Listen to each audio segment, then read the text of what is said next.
On this episode of Ask Christian Counseling Associates, we're joined by Andrea Hay, Clinical Supervisor, and Alan Joseph, Lead Counselor at Christian Counseling Associates, to discuss a timely question: are we overdiagnosing mental illness? As mental health awareness has grown, so have diagnoses. Today's discussion is not about denying the reality of mental illness or emotional suffering. It is also not about telling anyone to stop taking psychiatric medication. At Christian Counseling Associates, we recognize that diagnosis can help clinicians organize information and guide treatment. Psychiatric medication may also assist a person in becoming stable during a serious period of distress.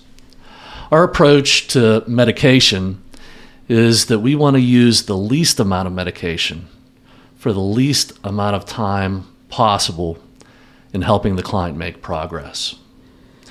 We also want to listen carefully to people who have not experienced long-term benefits from medication. In some cases, individuals have continued to struggle while accumulating additional diagnoses and prescriptions.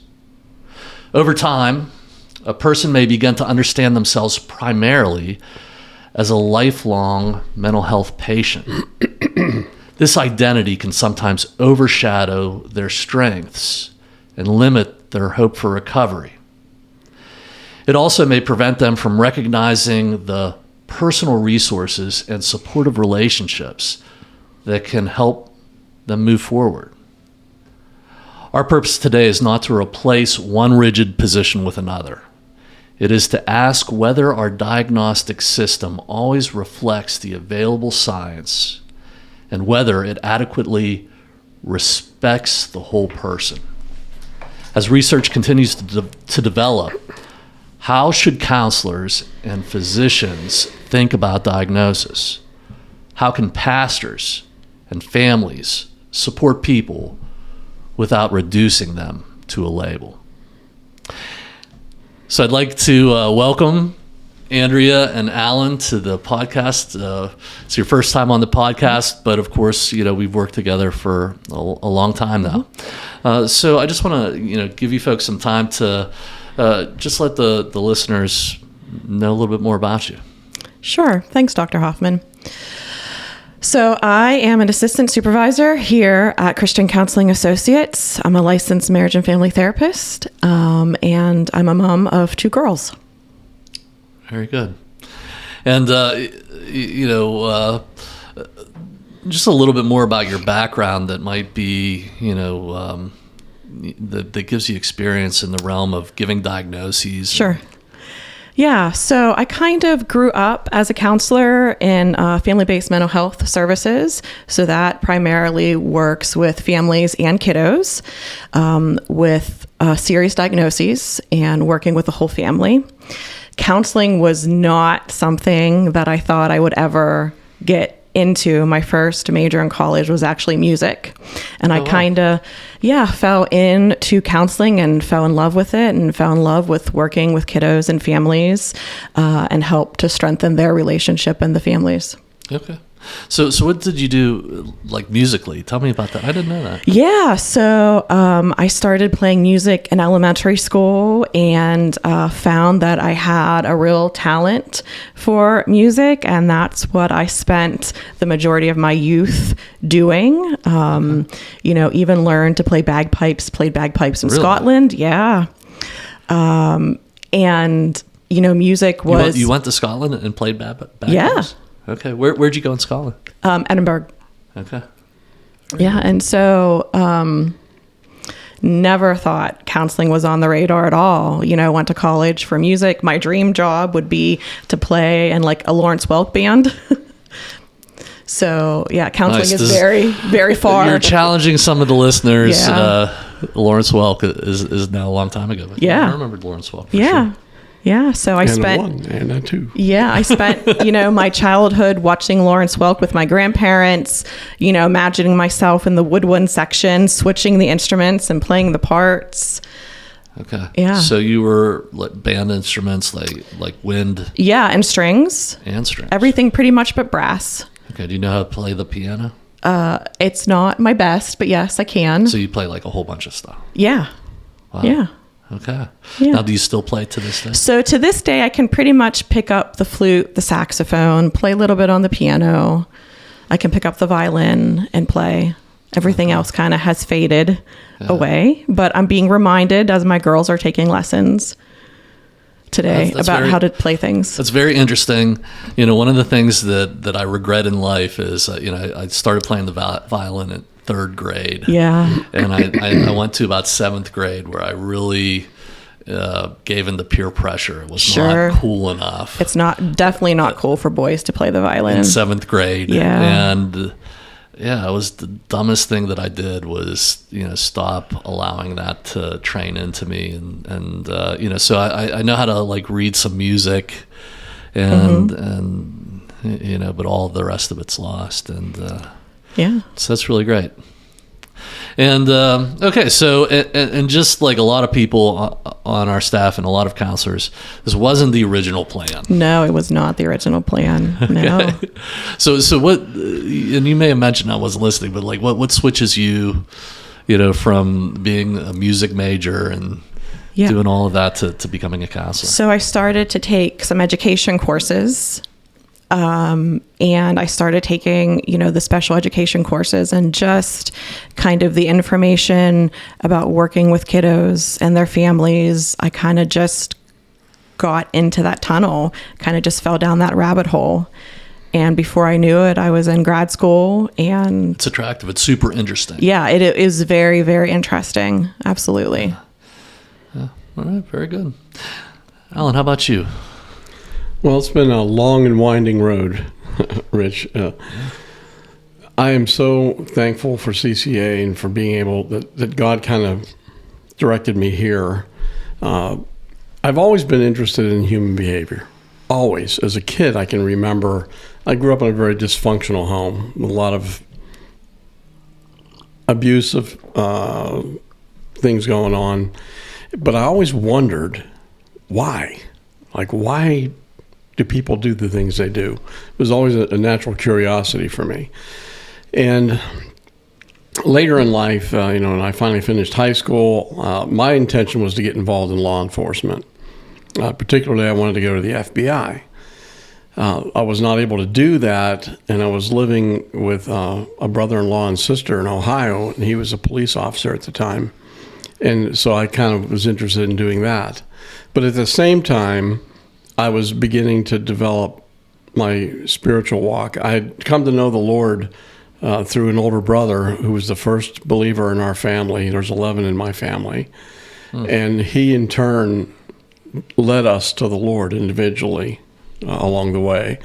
Wow. And I began to grow in the Lord, and people began to encourage me, and I began to sense God's hand in my life, wanting me to be involved in ministry. So I struggled with that for a while because I really liked I really wanted to be in law enforcement and everything, but then I felt this call, so I kind of struggled with that. And I came to a point where it was sort of like a crisis decision where I surrendered to the call of God in my life and went to Bible college and seminary at that time. And strangely enough, while in Bible college, I began to work. I got the opportunity to work as a campus police officer. Oh, wow. And then as a campus police officer, I eventually got the opportunity to work in the community on a local police department. One of our administrators at the college was also on the council for our town and recruited some of us. And so I worked my way through college and seminary and eventually went to police academy, did that whole thing, and I was working part-time as a police officer and actually as a police chief in a little small town. Okay. Wow. And worked my way through seminary and then went into ministry in a church plant. And sadly, that went badly. And there was a lot of wounding from that situation.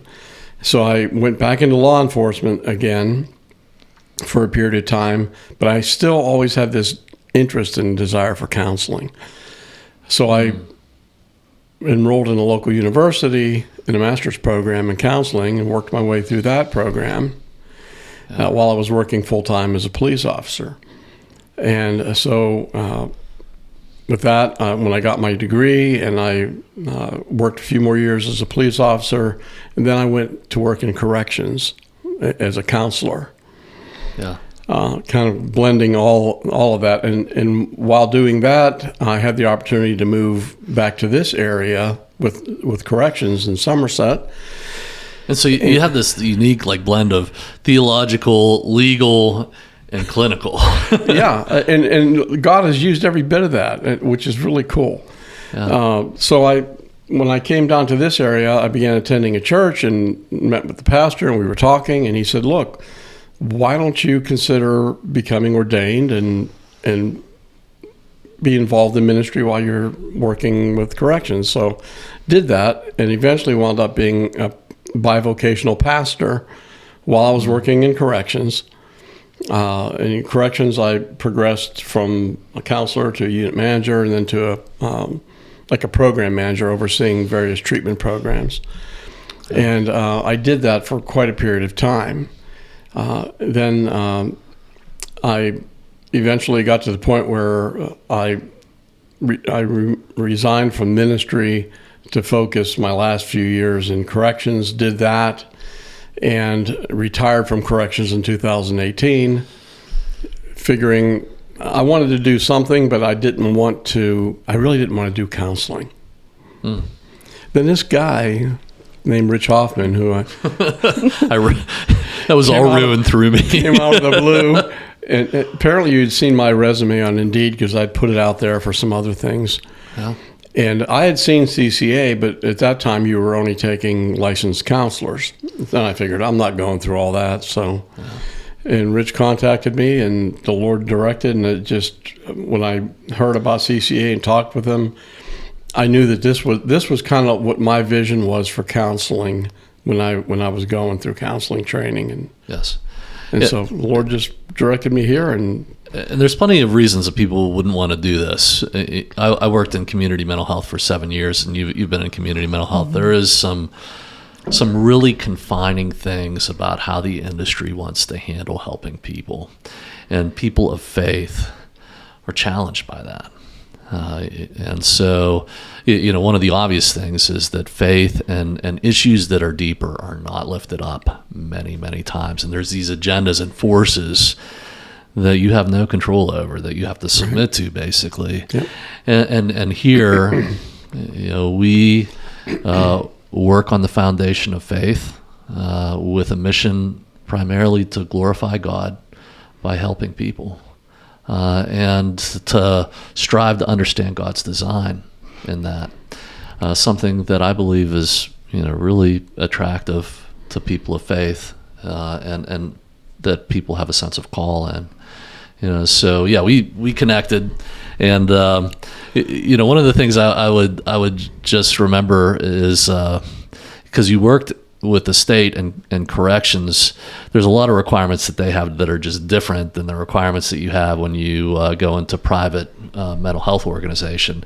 One of the things is licensure here is so important. Now, you both have experiences in that, but yours was, having to take courses because, and just like myself, I graduated with my PhD in 2006, and the whole world has changed at least a dozen times since then, and the credentials and everything. So you just naturally end up with things. If you're going to get a new credential, you have to do something new.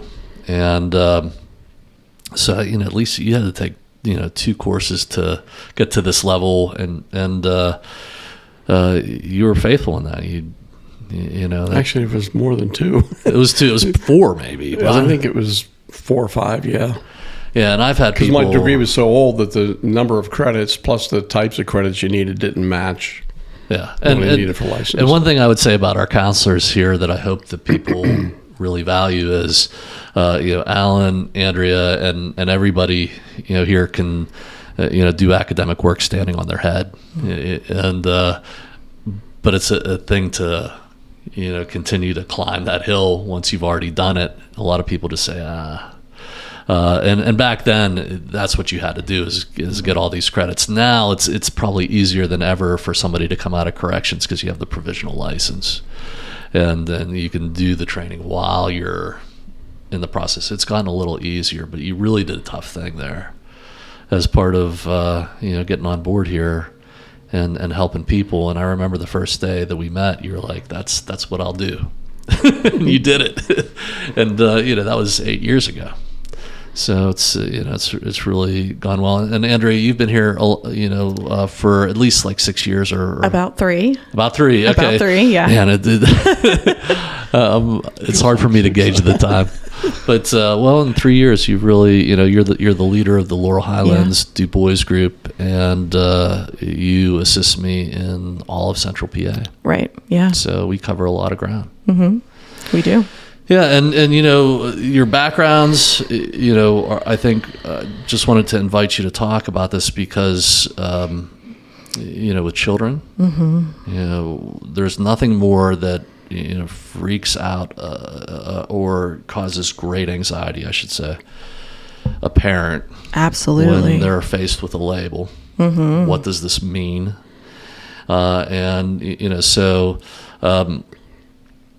There's this diagnostic statistical manual that we're going to refer to as the DSM-5. It's in its 5th edition.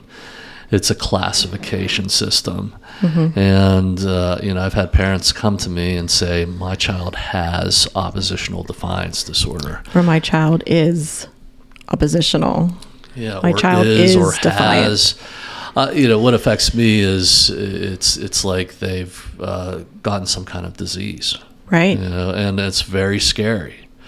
Alan, your background in corrections, among everything else, there's a lot of people who would be classified as mentally ill who are in prison. Absolutely. And it's extreme. So I'm sure that you've seen just a wide range of things. Well, corrections has, and I've been out of corrections now since 2018, but one of the things that drew me to get involved in corrections was I did my internship for my master's at a correctional facility. I'd never even thought about that. I was really impressed with the level of treatment. They had a therapeutic community, a drug and alcohol therapeutic community at this particular prison. I was so impressed with the level of treatment that went on there that's why I eventually pursued that and got involved. Yeah. And so, and it's even grown even more. There's a lot of specialization with different facilities offering various levels of mental health care to the degree that it's almost like inpatient programming.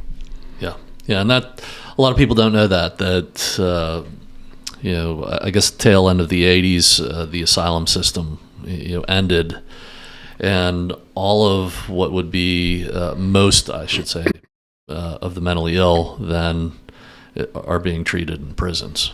Unfortunately, that's where many of them wound up. Yeah. Yeah, and so it's not ideal.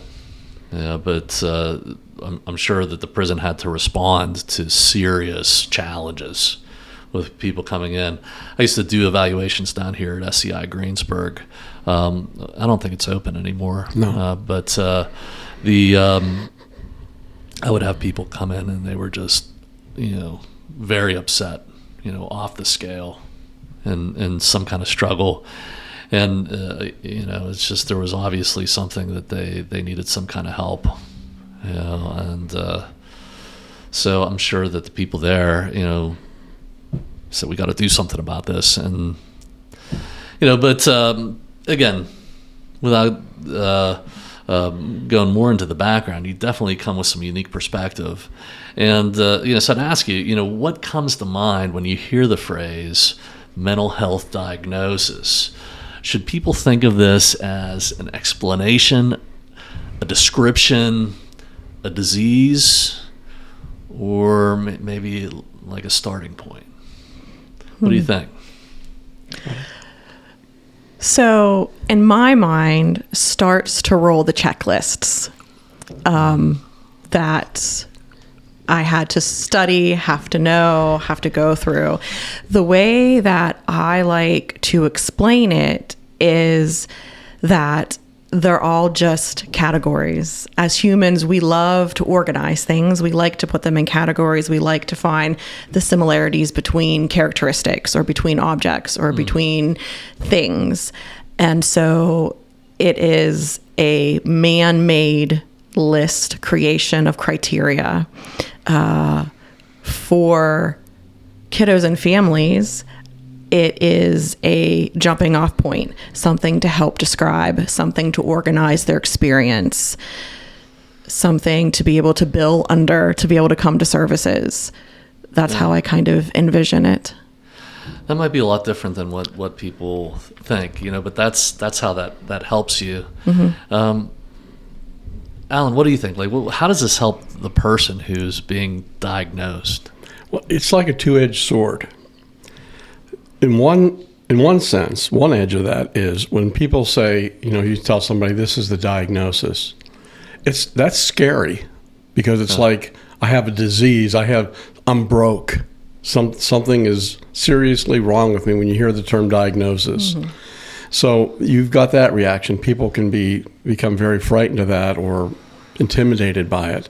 On the other hand, you have some folks who actually find some comfort in that because it's like, okay, I can understand. I got a name for what's going on with me, and I'm not alone. Other people have had this.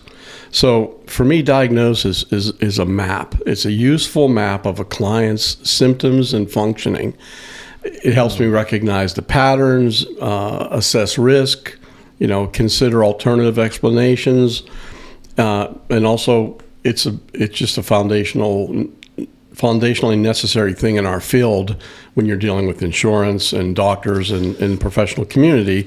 You have to have some standard from which you communicate. So, and I wonder how that appeals to the listener or the general public to say that we need to do this as a requirement for insurance companies. But that was a theme that you both discussed, so I think we think about this differently than the general public does, but say for instance, when you see, that given to a child between a parent and a child, what usually stands out to you, if a parent is telling you about a diagnosis? Yeah. So oftentimes parents come and say the pediatrician came, said to seek, services for this particular reason, or they are seeing symptoms of, let's say, ADHD or oppositional defiance disorder, or maybe some kind of developmental delay of some sort. And they are seeking, I guess, from the pediatrician, someone who has more knowledge of those things. Mm-hmm. And it just helps them to organize what's happening in their experience, in their everyday life with the kiddo. And so my goal is, yes, I need it to bill and to be able to communicate with other professionals, but it also is a way of explaining what the parent is going through on a day-to-day basis with their kiddo, why this kind of makes sense, why these things fit together, and then where we can go from there, what we could do about it.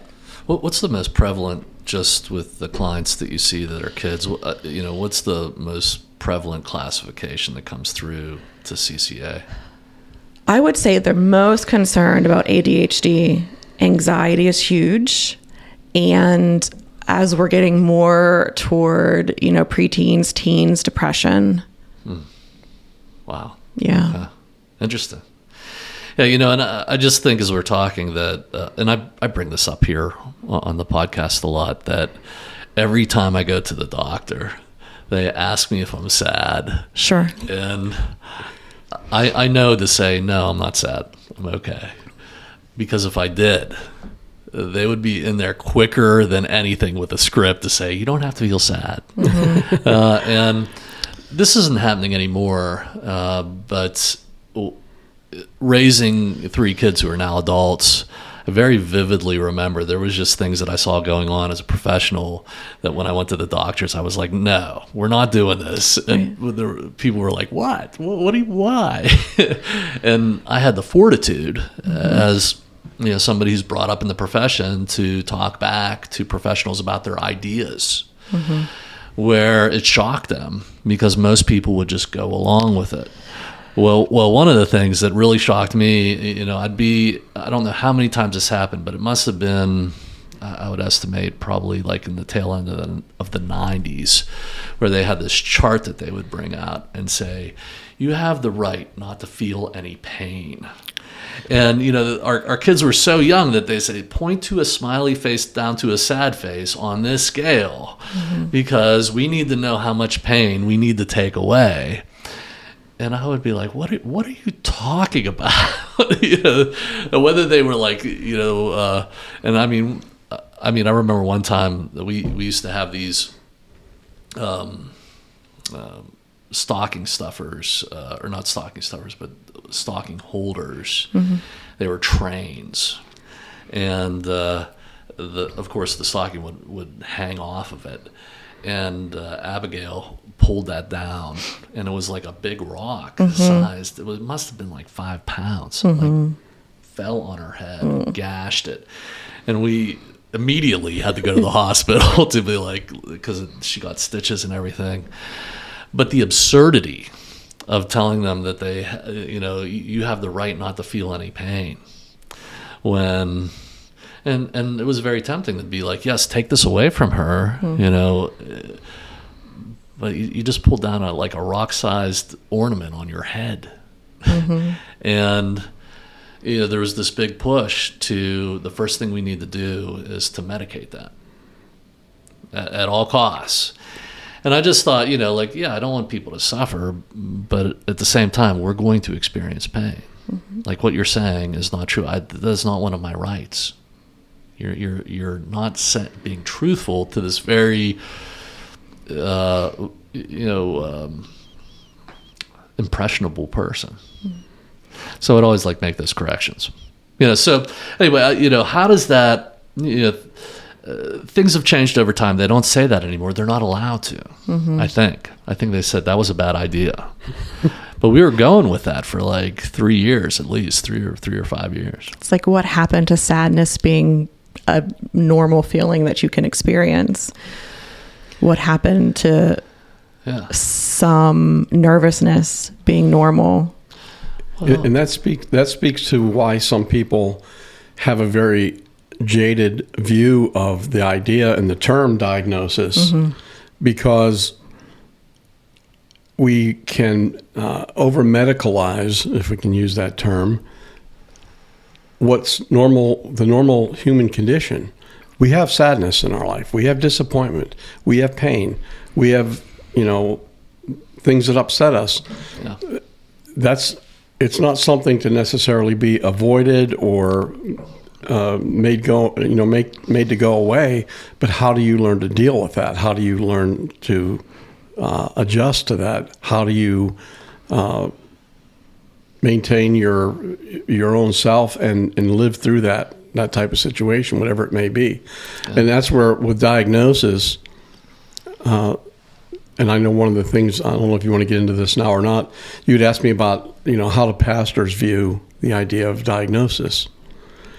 And yeah, what are your thoughts on that? What do you think pastors did? There's a very broad spectrum on that, really. Okay. It's quite a broad spectrum. From some cases, people are cautious because they fear that diagnosis reduces spiritual or moral concerns to medical problems. And it they feel it might minimize personal responsibility or allow secular assumptions about human nature to replace biblical constructs. Now, that's a big concern. Unpack that a little bit. How can a diagnosis replace a moral concern in the eyes of a pastor, or theologically? Well, what's the thought a very there? common one that we face is, say, pornography. So I'm addicted to pornography. Right. I'm addicted to pornography. It's an addiction. And so for many in the pastoral field, their concern is that this person is saying, because it's an addiction, I can't control it. Yeah, it's out of my control. And I'm not really responsible. Once I come into contact with it, Yeah. And so that's the fear. Now, I'm not going to get into whether there is such a thing as pornographic addictions, but there certainly are life-controlling things that come into our lives. And if you give yourself over to pornography, that can become a controlling, factor in your life. And think about it. What's even more controversial than that example, and we won't shy away from that, although, there's always complexities that we don't have time to talk about. What are your thoughts about I'm an alcoholic, or I'm addicted to drugs, and and saying that it's a disease? And I was in a church meeting of high-level leaders just this weekend, where what was being conflated, or what was trying to be conflated by outside sources was, well, what's the difference between somebody saying I'm an alcoholic or I am homosexual? If you can say one, why can't you say the other? It's who they are. And I had to say something very controversial, and that I know that some people who are, really being helped by 12-step programs would be even angry for me saying this, but to say that is not who you are. Right. Identity is a key. And it's damaging for you to lift that up in the church that way and say that you are. But you have pastors say, I'm an alcoholic. And essentially they're saying, in a way, intended or unintended, that's who I am. And that starts to get positioned. Well, if that's who you are, then this is who I am. And all of a sudden, we're all some kind of label. Mm-hmm. And there's where that dovetails with diagnosis, because for many people, and I know that in our practices, we emphasize when we're telling people a diagnosis, this is not who you are. This is something you're experiencing. These are a set of symptoms that you're experiencing. That is not your identity. And as believers, one of the most important factors, I think, in foundational factors in any Christian's formation, spiritual formation, and emotional formation, is our identity. And our identity comes from God.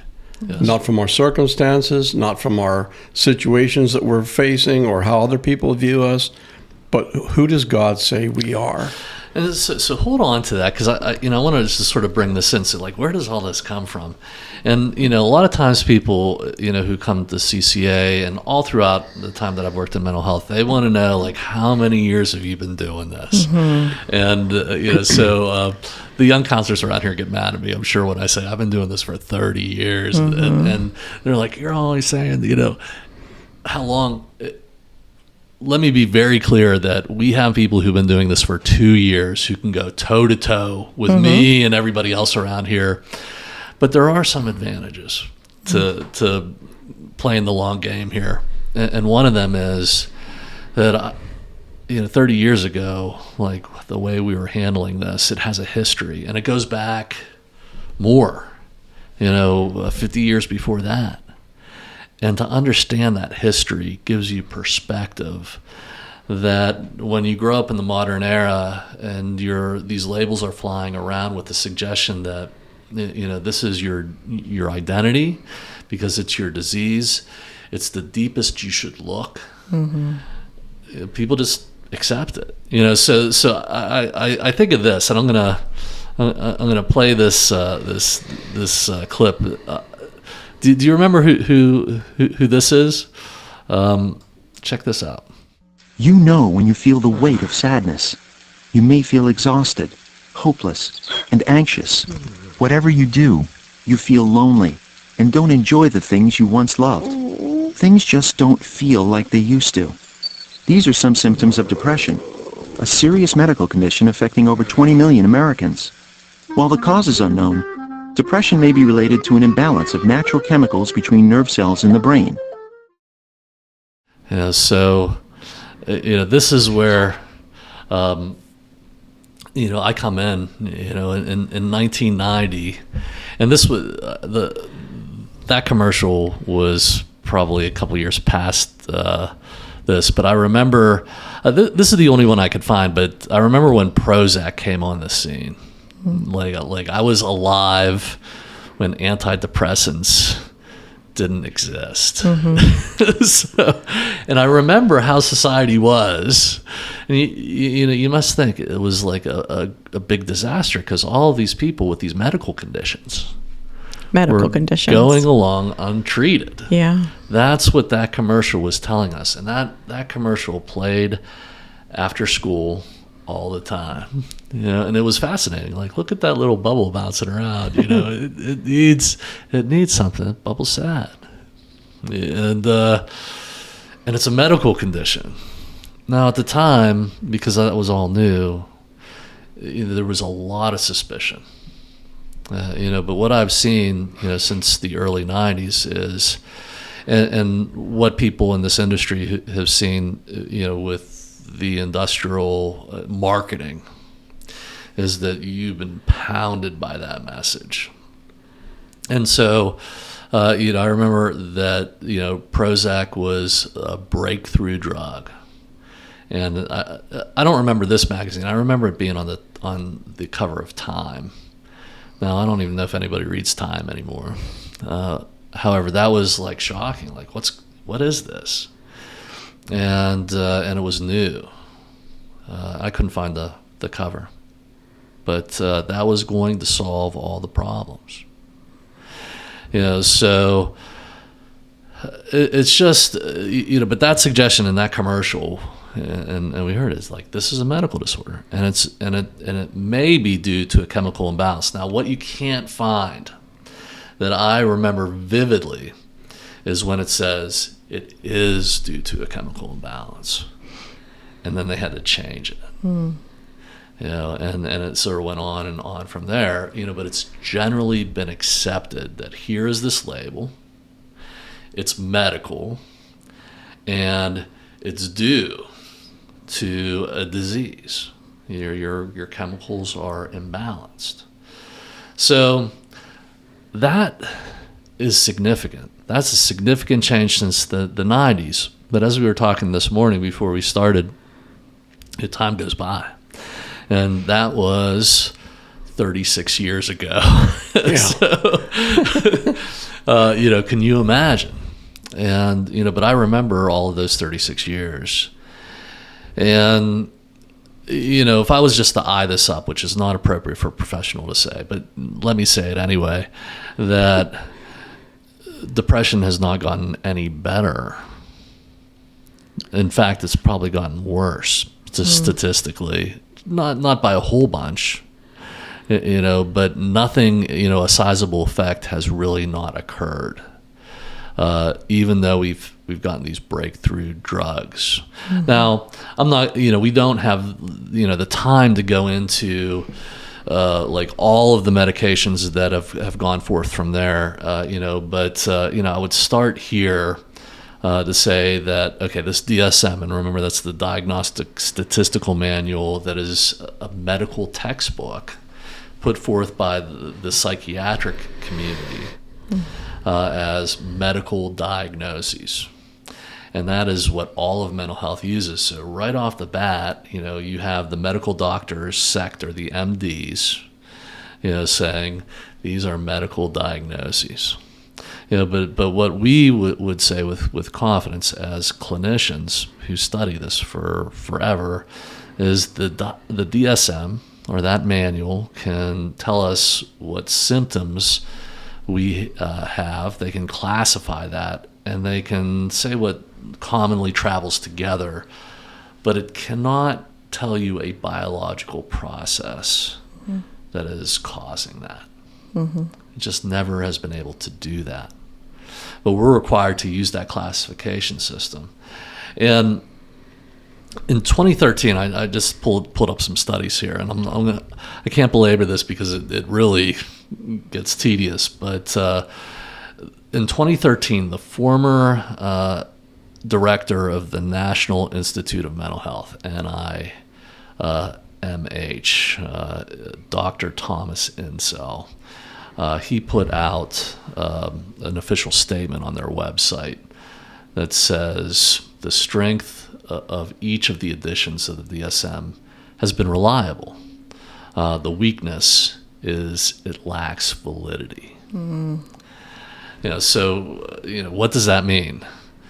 Well, reliability means you can measure something over and over again, you get the same result, and the DSM does that. It helps, in my mind, like the best thing about putting a classification on something is it helps professionals communicate reliably with one another. Like they're all going to come to a consensus to say, okay, we can all agree on what this is going to be called, that we're going to take an approach on. And even that is difficult in today, but that's the advantage that it gives you. But to measure what it's supposed to be measuring, which is validity, does not do. So we can call it whatever you want to call it from what we're seeing, but what it actually really is, the director of the highest organization on mental health in the country said it can't do that. So this notion that we can tell you medically what's going on, director says no, you can't do that. But I saw the general public during all this time take a whole different approach to it. So what does all this mean? And I'll just tell you what's in this article. And this came from again, just his review that there's no major neuroscience reviews that can conclude anything. There's no biological tests that can diagnose psychiatric disorders. Now, let me be careful because, I'll have somebody sort of like come up with an exception. Let me say there's always exceptions, but despite decades of neuroscience research, there's no biological marker or brain imaging test that can independently diagnose the major primary psychiatric disorders, including depression, bipolar disorder, schizophrenia, anxiety, ADHD, PTSD.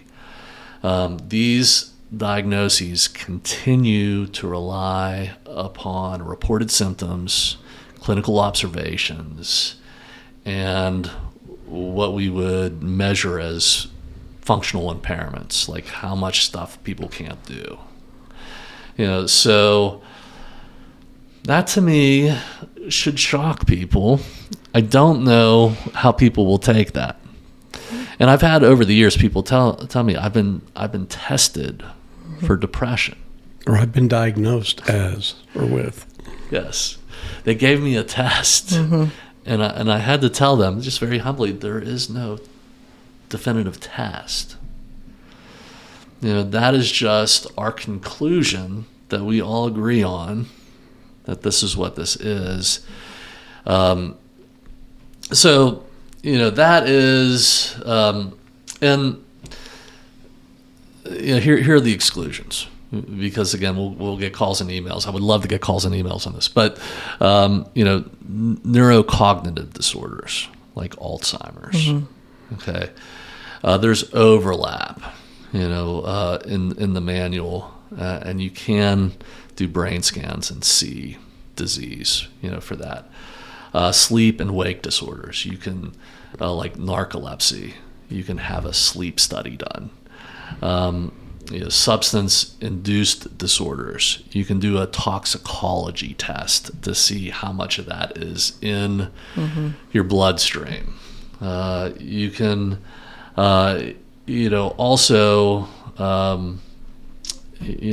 there's some genetic syndromes that will affect things like intelligence. But beyond that, there is no development, for these emotional disorders to say that they're diseases. So, that is what the experts are saying. Now, any thoughts so far before I go on? Like, there's one more thing I gotta lay down here, but I'll wait. Yeah. I was thinking about that when you were talking about it. We still have to use this system, and there's value to it. It's not like, hey, this is worthless, let's throw it out the window. A diagnosis helps me to understand. It may tell me what symptom pattern is present. It doesn't tell me fully why it developed, or what maintains it, or what healing is going to be needed in that person's life for a particular client. Two people can have the same diagnosis, but have very different attachment histories, family dynamics, traumatic experiences, beliefs, values, spiritual concerns. All those things can be different. They're all variables. Yeah. That's why we need to really make a big a difference in distinguishing between diagnosis and case formulation. Yeah, and on our end, we care a lot about that. We want to formulate an approach for dealing with this. So I don't want our listeners or any clinician out there to think that I'm saying, well, this stuff is not real. It's, when you're dealing with, an emotional issue, there's things in the mind, so it's not like it's all physical. Mm-hmm. And that's the other thing, is just sort of takes a while to say what I'm, to hear what I'm saying maybe. But if somebody comes into CCA and says, I'm hearing voices, we're not here saying, no, you're not. Mm-hmm. Don't worry about it. Because the person who's experiencing that, in many cases, is going to be deeply disturbed. Mm-hmm. And reporting, like, not only am I hearing things, this is what's being said. And the people around them are upset. All of that is real. However, and this gets very controversial, to say that is something medical in your brain has not been proven. Mm-hmm. And that's with the worst cases, this is where people get very vulnerable with this, because you have very credentialed, intelligent people saying, no, it's not your fault, it's a disease, here's the cure, I have it. And that's one of the things I've learned by studying the history of psychiatry, which is all of us. That is the claim that the field will make to attract people to come and deal with this. Otherwise, I think there's positive things. Like, if you cannot attract people to make a case formulation so you can give them a better approach than just what is going to happen, you have all these disasters out there. But people want to hear that there's a cure. And so if I have a disease and you're giving me this, then that's great. Let's go. No questions asked. However, if my label cannot diagnose a brain disorder, then what is it doing? Are you or your family struggling with addiction or a substance issue? Christian Counseling Associates is ready to serve you, providing a wide range of addiction services in the Greensburg area. We serve both Christians who want their faith integrated into the counseling process and those holding any beliefs about spirituality and faith who want excellent and effective counseling. With many years of experience with mental health and substance use disorders, our counselors are professional, highly trained, and accessible. Don't try to do this alone. Find your turning point today at CCA. For more information, visit our website at ccawpa.com or call us at 724-396-1510.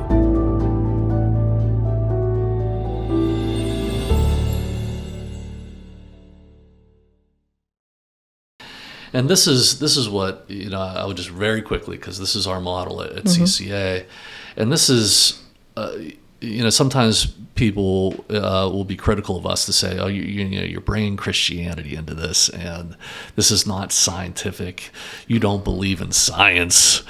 This is the science that is taught in entry-level psychology classes at any university, that as a competent clinician, you are to employ in your case formulation. So the first is that there's a biological level of problem. There in some way, you're being affected physically. If you're depressed, anxious, it does things to you physically. My criticism is that that's where it ends with the biomedical viewpoint of this, to say if you have a disease, that's all we need to do is figure out what that is, label it, and we can fix it. That is the medical model. There's more to the person. There is what is happening in their mind and factors there that have emerged. So that'd be the psychological level. And we have to spend time. We can't there's no test, medically that we have, and that could be shocking to some people. There's no way that we can uncork your head and figure out what's been going on. Like, we have to take time to look at all of that and understand. And, so like I mentioned, going to my doctor, like I get 15 minutes with him once every 4 months. With a psychiatrist, you get 15 minutes maybe once a month after your initial eval. That's pretty standard. And, some, psychiatrists are really great to give you extra time. It's still pretty quick, to understand all that's going on in your mind. But then there's this level of what are the patterns in your life of relationship? Because we are connected in a way, and that brings out a level or an aspect.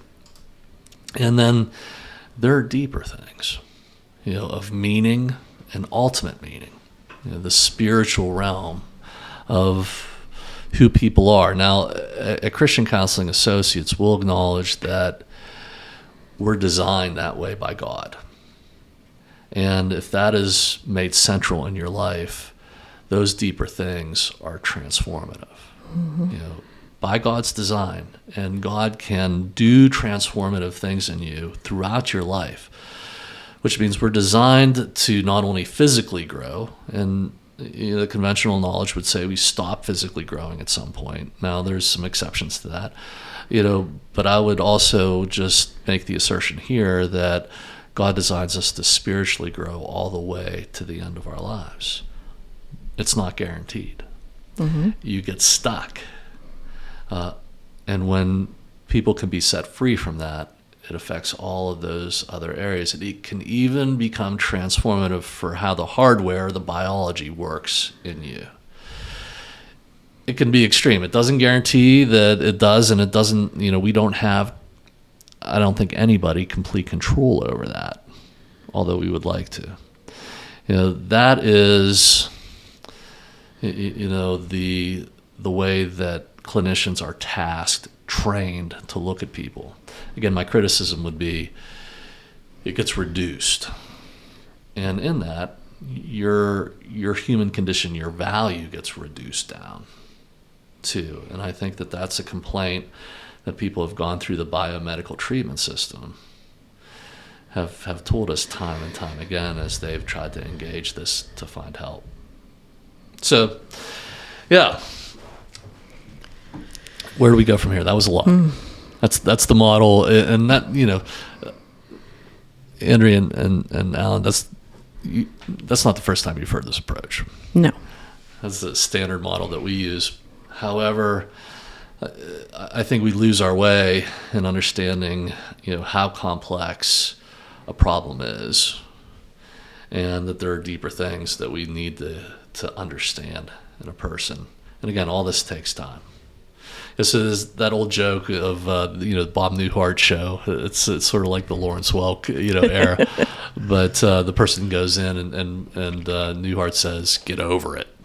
I'm anxious. Get over it. Nothing is that quick in this. It took you a long time to get here. It's going to take you a long time to move on from here.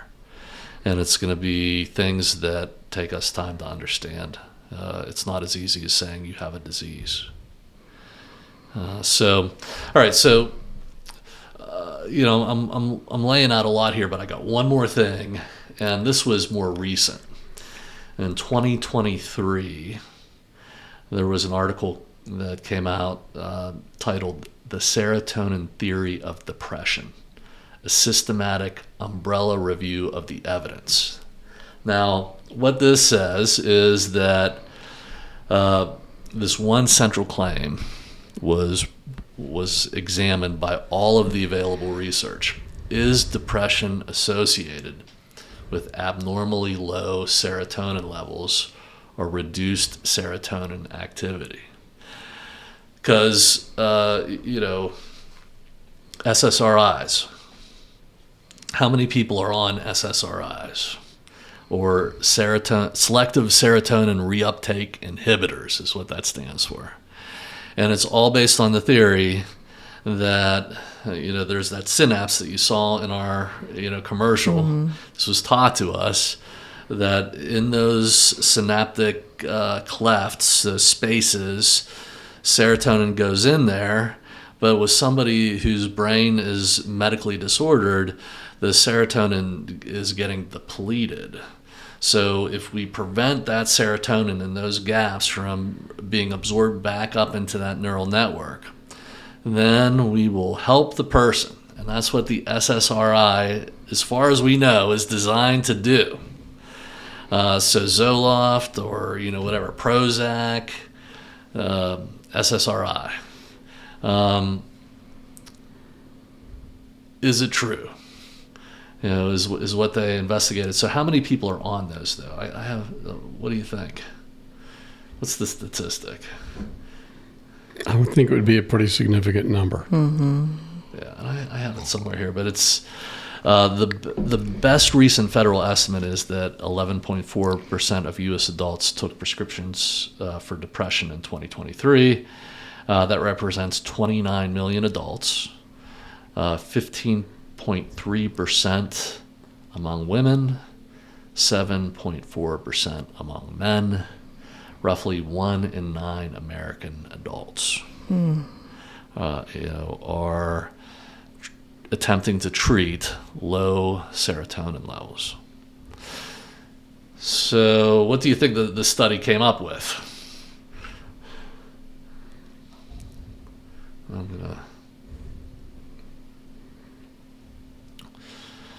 Here it is. Drum roll. The most basic prediction of the chemical imbalance theory was not confirmed. Depressed people did not consistently show lower serotonin. Mm-hmm. So they were able to study this, which fascinates me. But lowering serotonin usually did not produce depression in all the studies that they pulled together. So if low serotonin causes depression, deliberately lowering the serotonin should have been able to cause it. They couldn't do it. And the largest genetic studies found no serotonin gene explanation. Mm-hmm. So there was no differences there. The receptor and transporter evidence, what was pictured in the commercial, there was not significant evidence, or was extremely inconsistent. So, maybe there was sometimes that they were finding that there was some abnormality in there, but nothing that would reach a causative level.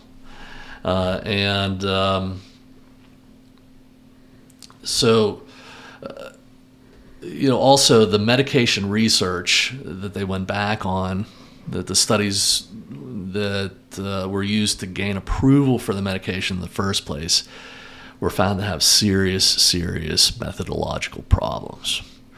So basically the accusation is that there was a whole bunch of corners that got cut to bring this stuff to market.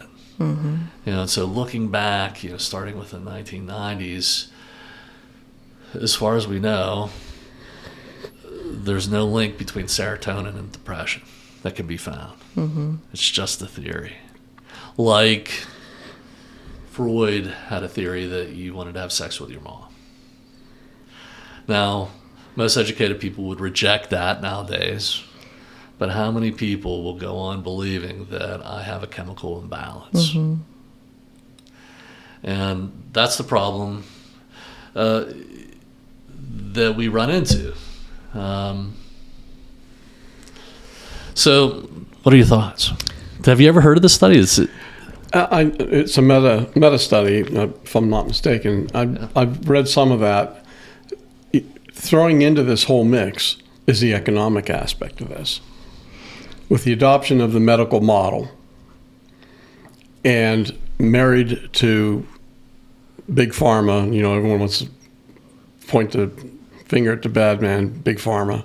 I'm not saying they are or aren't, but the reality is there's an economic factor involved here. Just like you were saying, cutting the corners on the study in order to get the thing to market, because it's all about making the money and managed care and incentives that are offered for various things.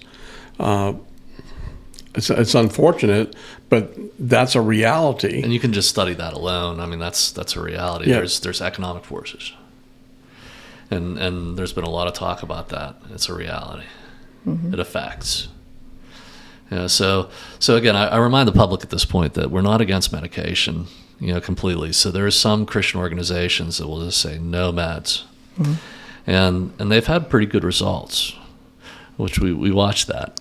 And so here, again, it's least amount for least amount of time necessary. And a lot of times that is zero. There's some situations where it can be helpful, but we're cautious. And we believe that benefits the public for us not rushing to a judgment, especially when you can see all this takes time. Let's not hop on, that bandwagon. And it's well known, we'll sort of give this a mention, that there's significant side effects, especially for long-term use. And you got to do a cost-benefit analysis at least in this, which people, are sort of professionally, I would say, coerced or bullied into, and nobody's like getting abused here, as far as I'm concerned, as far as in the medical community. But again, standing up to an MD and saying, we're not going to do this can be very difficult, under that kind of peer pressure. But what can I say here? We will strive not to have psychiatrists on staff at CCA, because if we are, collaborating in medication use, we want the public to know that we're not benefiting from that economically.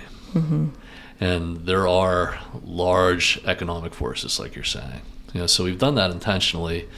And, we want to thank the public for, working with us in that, because maybe, sometimes, dealing with two separate sources is a little inconvenient.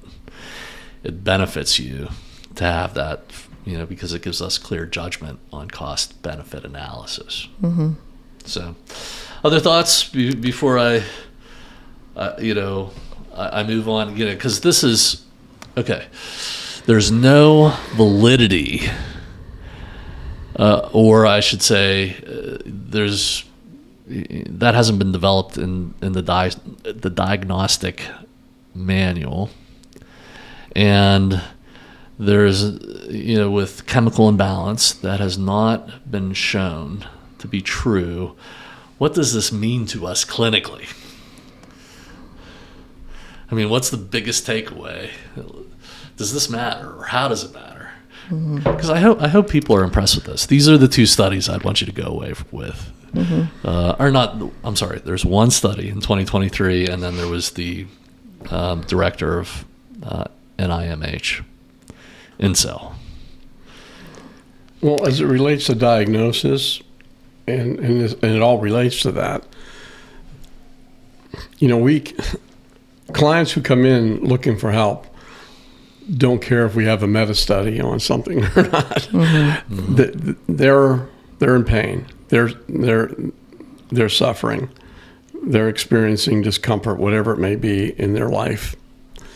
And So when you're looking at that diagnosis and so forth, remember that diagnosis is a servant, not a master.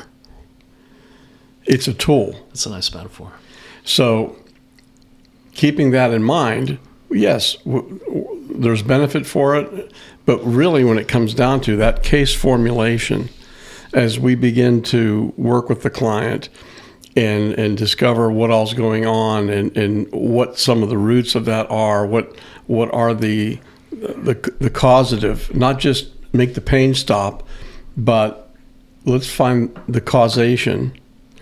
And let's also understand that in our culture, pain and suffering are anathema. That's out of our way of thinking. Mm-hmm. Whereas from a biblical standpoint, pain and suffering is a reality, and what is the meaning of that? And as Christian counselors, we have a very unique opportunity to speak into the lives of people to help them understand that pain, suffering aren't just things to be endured and gotten over and moved past, but that there's meaning and there's purpose behind that.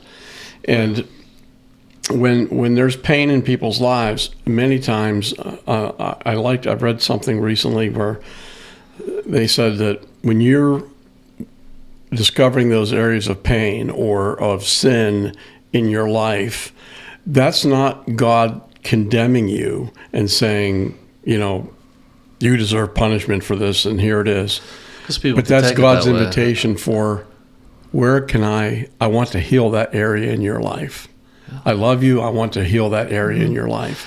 And I want you to hold on to that, because I'm going to come to a biblical concept that I think is, it's all very important, but I'd like to highlight that. But before I do, and maybe put the exclamation point on this question, why does this matter? Mm-hmm.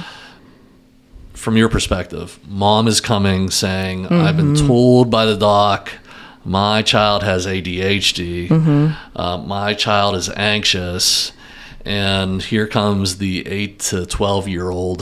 Mm-hmm. What does this mean? It means that medication does not have to be the first route of treatment. It means that we can take our time and we can do our case conceptualization. We can get to know the kiddo, the family, what's happening, and go from that perspective. When you talked about history, 1990, it's a little fuzzy from my memory, 1990. However, when we think about biblical history, there's so much more than just since 1990 of how God takes care of us. Yeah. And about who does God say that you are? Yeah. So what did we do before 1990 right. To deal with these challenges in life? And just taking your time, which I completely agree with. Mm-hmm. What does this mean for the kids? It's okay to take your time. And I know that there's an urgency to mm-hmm. certain crises. Right. But it would be wise to not look for the quick fix.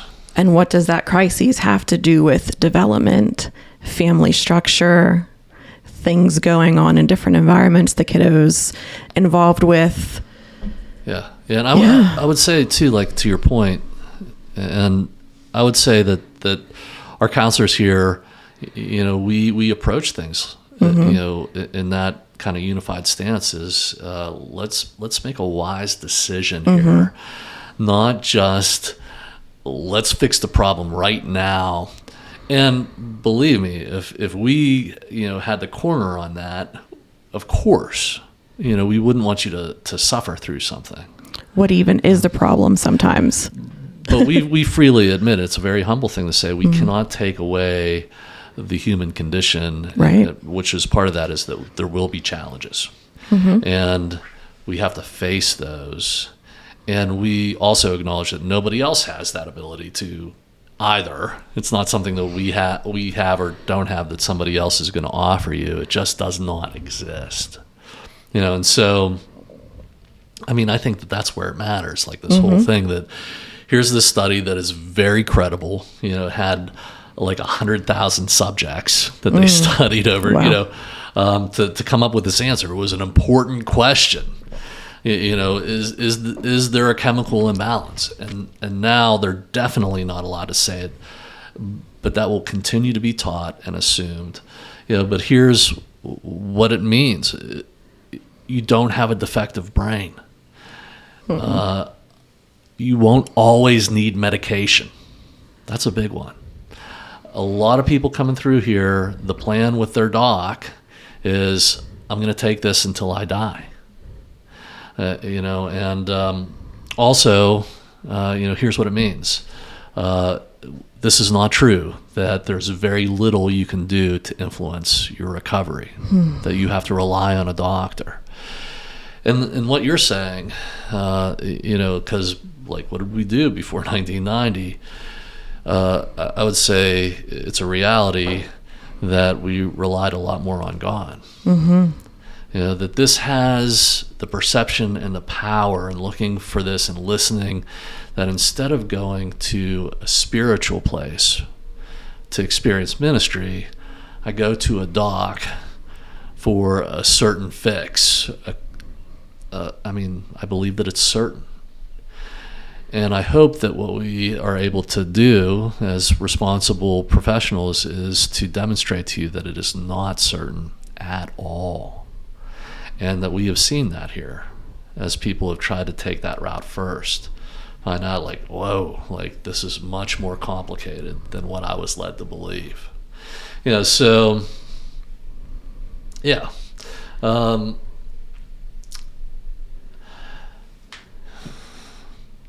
Next question, are we, with kids especially, because this is what, the label condition, if it's not validating something that is medical, then what are we labeling? And the question is, are we labeling something that is normal? Now there was an author, his name's Alan Francis. He wrote this book in 2013 called Saving Normal. And Francis warns that expanding diagnostic boundaries can convert ordinary suffering into mental disorder. His central concern is not that disorders are unreal, and I hope that with my hearing voices example, we're not saying that at all. You're experiencing something. It's significant. His central concern was that the loose diagnostic thresholds can create false positives and expose people to unnecessary treatment. So before 1990, the pills weren't available. Nobody was taking the pills, but now a lot of people are getting caught in the doctor's office saying, I'm sad, and all of a sudden here's a script, and now I'm in treatment, when I would have just took my time and started to look deeper and started to deal. Yes, it would have taken longer. And another thing too is, are we saying that medication doesn't do anything? No, we're not saying that either. Medication has an effect. It's just what is the effect is still being debated. One of the things that we know is that initially a lot of the medications make you feel better. I think the most credible research that I see is that you feel good, but then you feel worse. And so that was Alan Francis's argument, is that it asks the question, is emotional suffering something that we all have to go through at some point in our life, and for some of us, a significant period? Or is that called mental illness? Because you're suffering, are you mentally ill? So I don't know. We're gonna. I can't go. I always run out of time on things I want to talk about, but I always go back to the parents too. Where the doc is saying there's something medically wrong. There's a connotation there that you have a biological illness. When when is it a medical illness, or when is it mental illness, and when is it not? Have you ever thought about that? I mean, do we have an answer for that? I don't know. It's like a whole podcast. I don't know if I have a direct answer. When I think about the time, like let's say a pediatrician has to spend with a kiddo and parents come in with concern, that time is minimal compared to the time that a counselor would have. And obviously, a counselor's time is minimal to the time that the parents spend with the child.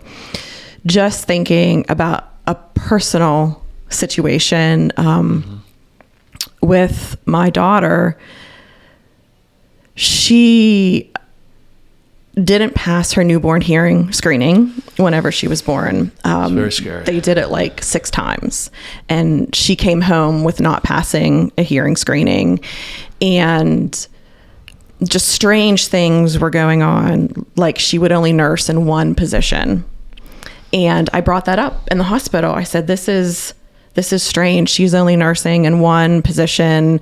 And it was like sitting up for a newborn, like only would nurse on one side, sitting up. That's not a normal newborn position to nurse in.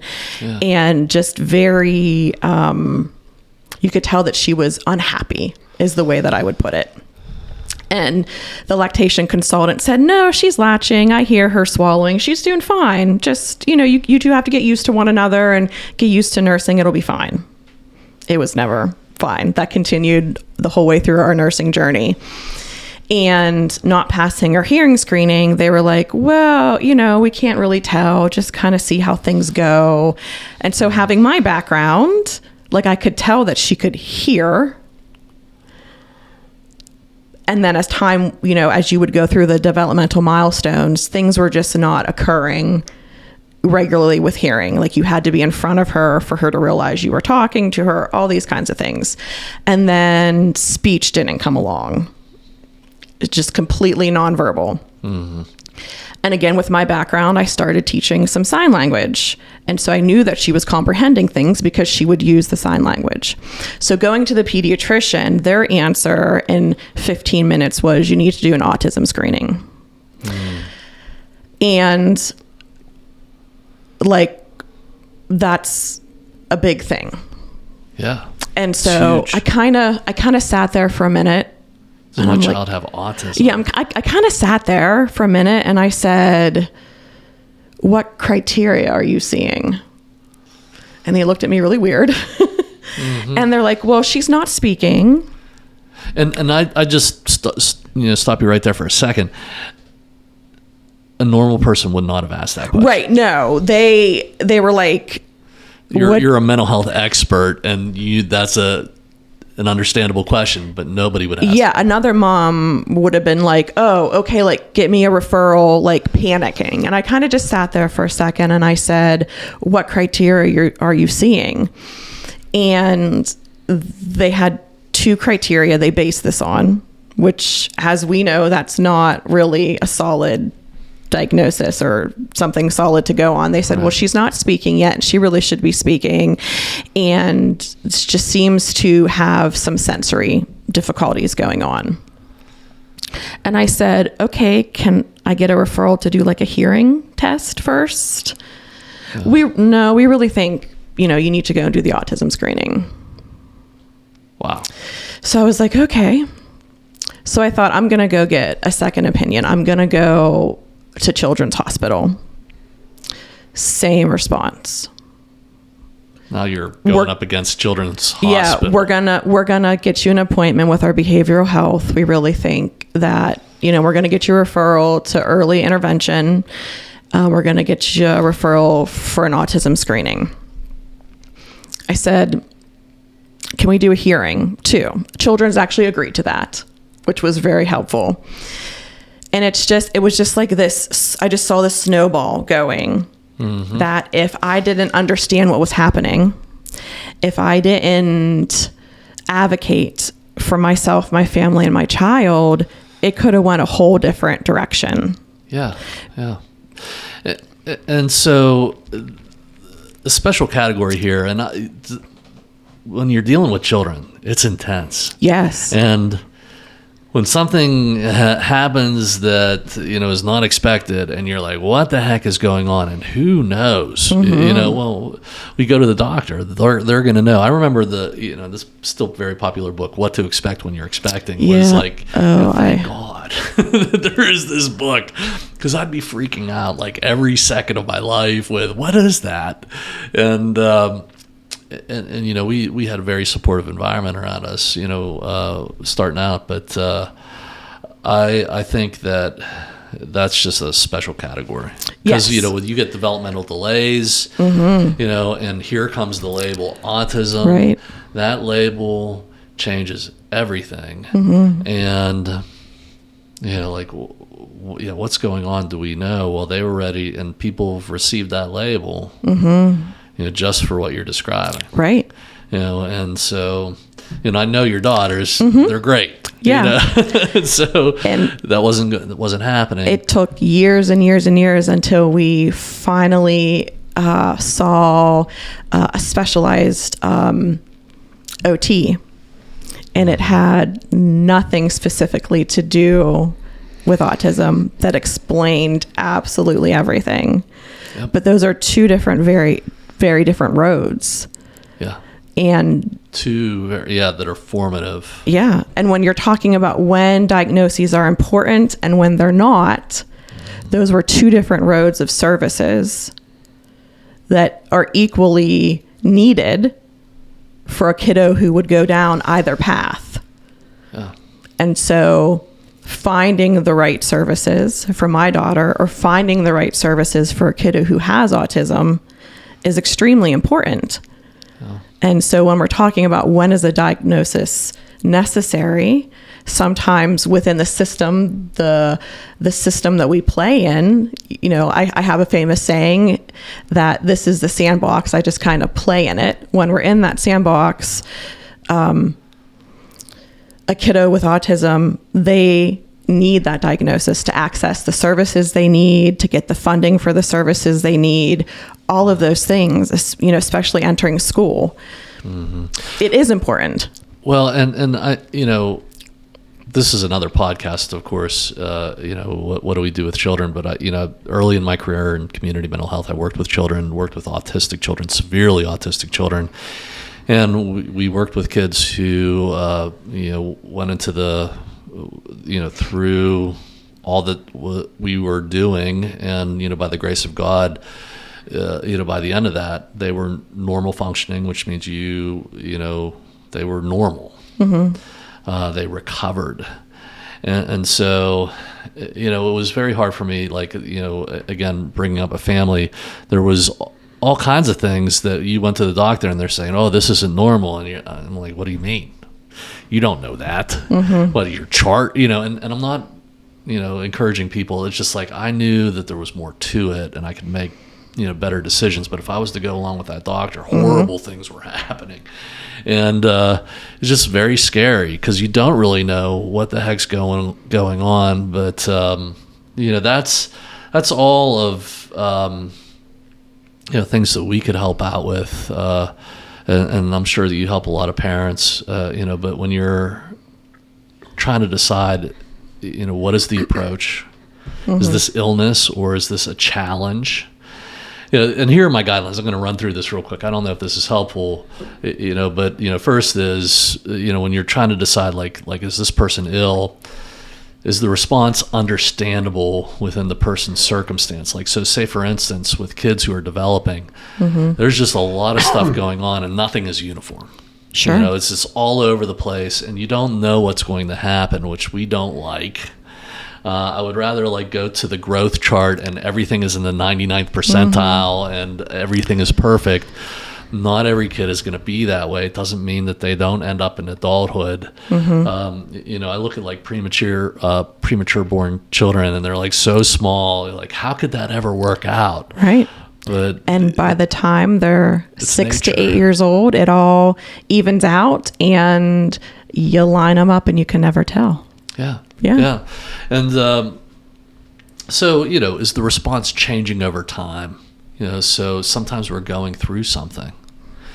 it doesn't mean it's forever. It's for a time, and you can take some time. And I'm speaking specifically because, like, the blending of developmental things, there's always exceptions, but in general, when you're dealing with emotional things, you have time, if you can, stop, the crisis from happening, and for, quick decisions that could worsen that crisis from being made. So the third question in mental illness is the person still able to function? And if you can achieve that, especially that's, part of the reason you would, seek counseling, is to identify where the boundaries are, a strategy to start to deal with things, to give this time. And part of what's going to give you time is doing the things you need to do. And then fourth, is there a serious safety concern? Right. We're always going to be looking at those two things and being watchful. Where's the functioning level going? Can we sort of judge a trajectory of this? Is it getting, is there promise of this getting better? And is the person, going to be destroyed, either harm themselves or harm somebody else? And the thing that concerns me the most when we're dealing with just the deeper reality of what it means to be a person and how God has designed that, sometimes this hyper symptom focus sort of like it reverses our reality. So we have these phases of counseling, to give people a full experience where they can be on a healing journey. One of the things I'd say about individual counseling is you become problem focused, and the incidence of a whole bunch of things, including like labeling yourself, starts to occur the longer you're in that. And so when we move people to group counseling, and I really hope that everybody has a chance at CCA to engage our tag group process. It's a next step. And in that, we oftentimes will look at the Sermon on the Mount as part of a beginning process that starts to move you past just focusing on a symptom or a problem. And here's why, is that the Bible, God's Word, does not treat every painful emotion as evidence that something has gone medically wrong. Think about that. When I'm having an emotion, and think back to my example at the beginning of our talk, if I was taught that I have the right to feel no pain, that literally means, because rights are given by God, they're not given by man. Some doctor somewhere along the line said, God does not want me to experience pain. And so there must be something wrong if I was told that by a doctor. And for 5 years, at least, we were telling people that. So the question's not only, what symptoms are present, we also have to ask, what kind of formation is taking place through this experience? So if this is part of, if I'm feeling pain and, that's part of my condition, then what's this all about? Something, this is here, and I need to look at that. So, diagnosis, may describe a part of a person's experience. And again, I think that is how we use these labels among clinicians. A lot of times sort of shaky on what good it does a person to know there's a certain label that's being communicated among professionals. And I was brought up and trained during the time of William Glasser, who would say things like, you're not depressed, you don't have depression, you're depressing. This is a total behavior. This is something that you're doing that we need to move in another direction. And people, were mad at William Glasser, but he was a psychiatrist, and probably the foremost psychiatrist in the American Counseling Association. He was an interesting guy. So all of that is like wrapped up in these examples that we give people, and see if this makes sense.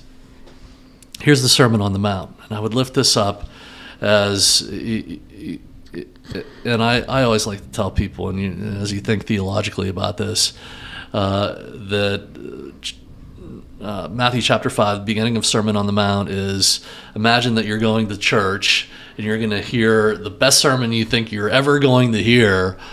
Well, this is the equivalent. Like Jesus is getting up in the pulpit and giving the sermon. Think about that. If you could hear that on a Sunday, well, you can hear it. It's right here. For it to, to go into your ears. And Jesus, will preach everything that you need to know to get to heaven. And so we start out with the Beatitudes. And so chapter 5 starts, when Jesus saw the crowds, he went up on the mountain, and after he sat down, his disciples came to him. He opened his mouth and began to teach them. He began to preach, saying, "Blessed are the poor in spirit, for theirs is the kingdom of heaven. Blessed are those who mourn, for they shall be comforted. Blessed are the gentle, for they shall inherit the earth. Blessed are those who hunger and thirst for righteousness, for they shall be satisfied. Blessed are the merciful, for they shall receive mercy. Blessed are the pure in heart, for they shall see God. Blessed are the peacemakers, for they shall be called sons of God. Blessed are those who have been persecuted for the sake of righteousness, for theirs is the kingdom of heaven. Blessed are you when people insult you and persecute you and falsely say all kinds of evil against you because of me. Rejoice and be glad, for your reward in heaven is great. For in the same way they persecuted the prophets who were before you." Now, a lot of things, that we would start to work with people on, but this is a spiritual reading. It cuts straight to the heart of what is spiritual that a lot of times we ignore. But my question would be like, what just happened to you there as you heard that? And in group, we start to realize, sometimes things are happening, sometimes they're not. Like, what does it mean that nothing happened to me there? And sometimes I start to realize that deeply struck me, in a place. And then all of these things too, what is Jesus saying? And hopefully I'm not on theologically shaky ground. We'll bring Alan in, but the Beatitudes, first blessed, there's some translations that say happy. Happy are those, but what are the Beatitudes? And I would argue that they're deep spiritual dispositions, that can be formed in you.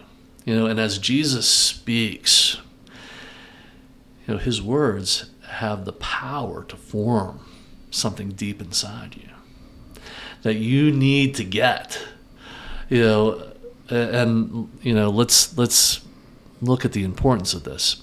Say for instance, and this is hard for people, but what does it mean, that you're happy if you're poor in spirit? Are you happy to be poor? In some way, what does this mean? And a lot of the, very, mature Christians, look at this and be like, what does that mean? And it doesn't mean like materially poor. You're not happy if you're poor. You can be, but it means that you're, what does it mean to be spiritually poor? It means that that you have sin. You're a sinner. That's the first disposition that you need to have in this life to get to the next one. And then here comes the second. Blessed are those who mourn. Happy are those who mourn. What does that? It's not a rational thing that Jesus is saying. He's saying something that is striking to you spiritually. And so he's saying, you are happy if you know that you're a sinner and that you're sorry for it. Think about those two spiritual dispositions that need to be formed in you, and the reality that in this life, God has a design, say for instance, and I'm not here to say how God is going to handle your life, but he's going to handle it.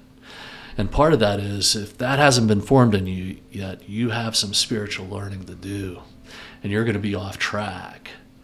And there's going to be plenty of things that are messed up in your life until you get that. And it's the first thing as Jesus gets up, and this is not the way that I do it, but I imagine it, or it's not the way that he did it, but I imagine that he's saying, let me tell you something. And I've seen the preacher get up and do that. And you're to listen. Very important. Now, what I'm going to tell you, and all these things, these are the things spiritually, that if you have them, they'll take you from this life into the next. The most important thing that you can have and possess is your soul. All things that the medical model cannot address, that if you don't get, you'll be destroyed. I know that some people are challenged, they don't believe this. We would tell you that it is true, and that Jesus came to tell you that it is true. And that when these things are off track, part of the design is that you're going to experience pain. And that pain is telling you something. And you know what? What do we want to do with that pain? Not all the time should we just immediately say, there's nothing wrong with you. You're not supposed to be feeling this. I mean, I unfortunately have done stupid things in my life, say for instance, or I was just off track, lost. And it was not pleasant. And I'm glad that somebody didn't try to take away that pain. Eventually that led me back to saying, maybe there is something wrong. And it doesn't mean that there's something wrong with my brain. There's something deeper. So that would be just one example of where, that becomes part of the healing journey. And then as you go through these dispositions that need to be formed, like say, for instance, what happens when I'm not pursuing righteousness in my life? And, as I listen to Jesus, can I get to a place of honesty to say, what am I really pursuing? And is that part of it? And what is my life really like if I'm not?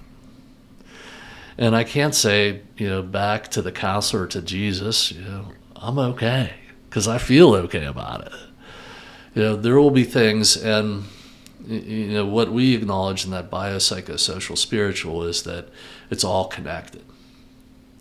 We're not all like in 4 different parts. It's all together. So if there's something out of whack in the deeper parts, you're going to experience it in every other part too.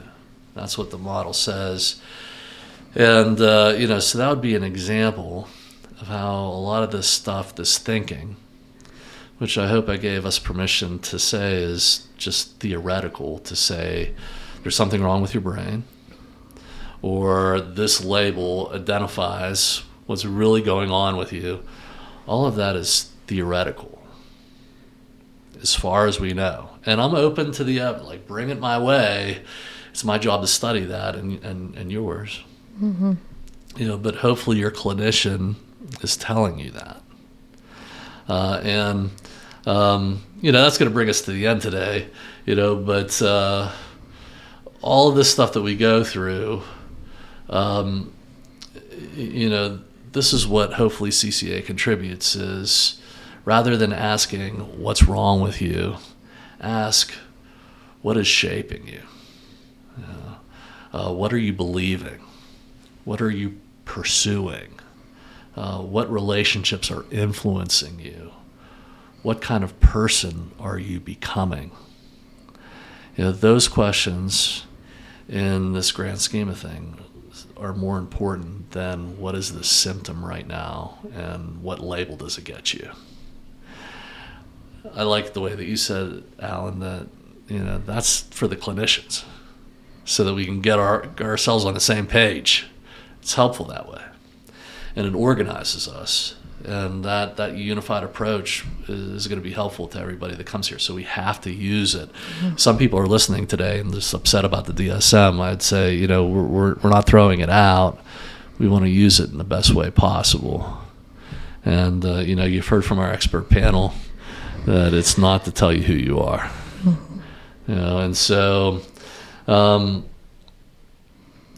instead of saying, what diagnosis do I have, I hope people will say, what kind of formation is taking place in my life? And based on that, you're going to be able to seek help better when you need it. If someone is, listening today who's recently received a mental health diagnosis, what would you want them to know? Any final words on that before we end today? Yeah, I would say, I mentioned before about our identification, our identity, who we are. But remember, too, God's purpose. God's purpose for every believer is to conform us to the image of Jesus Christ, to make us more like Christ. He's in the restoration business, restoring us from the fallen Adam to the second Adam, Jesus. And God does not waste anything. He uses everything, every circumstance, every situation, every condition, everything that we face in life is part of God's purpose in conforming us to the image of Jesus. And the world around us wants to conform us to its image, and Paul warns us, don't be conformed to this world's image, but be transformed by the renewing of our minds. And the Scripture and the Holy Spirit are vital in that transformation process. So recognize that the difficulties, the sufferings, the diagnosis that we have isn't just some random thing, but it's part of God's purpose in conforming us to the image of Jesus. And He will use that. And it's never to condemn us or to label us. It's God saying, I want to transform and heal that area in your life so that you'll be more like my Son, your Savior, Jesus Christ. Amen. Amen. Well, thanks for that final word. I would just ask you, for anybody who's really, I guess, like coming to counseling for the first time and just uncertain and have had all these opinions, maybe we could pray for that today. Would one of you like to end us in prayer? Sure. Heavenly Father, thank you for this opportunity to reflect and think about not just our profession, but our calling and the ministry that you have given us. Lord, there are so many folks who are hurting, and we acknowledge that, and we're so thankful for a Savior who understands our suffering, who understands our weakness, who understands our hurts, our pains, and who is in the process of drawing us closer to Him, conforming us and changing us and renewing us to be who you intended us and you desire us to be. Thank you, Lord, for the opportunity to serve in a place like Christian Counseling Associates, where we come alongside people in that process of being conformed to the image of Jesus. And we have the privilege and the awesome responsibility of walking with them on that portion of their journey towards being more like Jesus. We thank you, Lord, that your word promises us that you who began a good work in us will complete it. And we find hope in that. We find confidence in that. And as counselors, we find a place in that because you many times use us in that process. Thank you for that, Lord. And thank you for the assuredness of your work in our lives. In Jesus' name we pray. Amen. Amen. Amen. Thank you, Andrea. Thank you, Alan, for being with us today. And folks, thanks for listening. We'll see you next time.